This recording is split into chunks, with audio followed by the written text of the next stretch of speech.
Kia ora. Well, today marks the completion of a massive piece of work, as has already been referred to by Councillor Skelton and Councillor Pham. It's a massive piece of work for two zones. Staggering time commitment has already been mentioned. 4 years of zone committee members' time, zone committees, chairs, facilitators, science staff, and like the previous two speakers, I really want to add my thanks to this massive amount of work that has gone on. For anyone who's been on the zone committee, I'm on the Hurumi Waio, we know what is involved in these meetings that are often weekly and go long into the night. I think Table 1 on page 76 outlines the real achievements of this work and the contribution that these two plan changes are going to, Plan Change 7 and Plan Change 2, are going to make to improving outcomes for Indigenous biodiversity, habitat and our water. But as we know, there is no plan that is perfect, but these have done their best within the time frames for a just transition to reduce and increase water quantity outcomes. And looking at the zippers, I am excited about the outcomes for biodiversity and the fact that we have got such a high priority in our zippers to improve the outcomes for biodiversity in each of these zones. Make use of the special powers that ECAN has under the ECAN Act to enable this as a fast-track process to get some plans in place that we haven't had.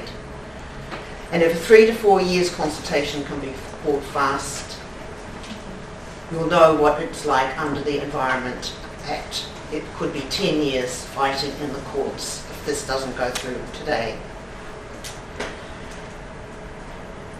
So I believe in seizing the moment to get rules in place now that will facilitate the outcomes that we want. Say that plans are often retrospective. A gold rush that has taken place around intensification and trying to claw back. Who knows what's around the corner for the next arrangements for what the use of our agricultural land will be. For many, it's not fast enough. But today, this is a significant start. In the case of the Waimakariri plan, I would imagine that the focus on a lot of the submissions of the audience here today is going to be around the nitrates and the potential that they have to come under the Waimakariri. And I agree that nothing is more precious than our Christchurch aquifers. No one's short-term livelihood or local economies can be considered to be more important than protecting for the long term the highest quality water in the aquifers for our future. But we are all in this together.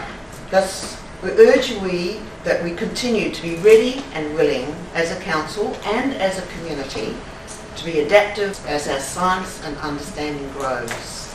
And as has already been noted, we have got a request for more research to be conducted in New Zealand around the impact of nitrates.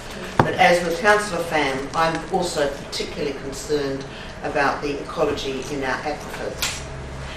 And I am urging us to start thinking a little bit along the same lines that we are around climate change, around the adaptation and mitigation scenarios that we might need to start to be ready to just transition quickly and fast enough for what we need to do to protect our aquifers. So today I will definitely be voting to support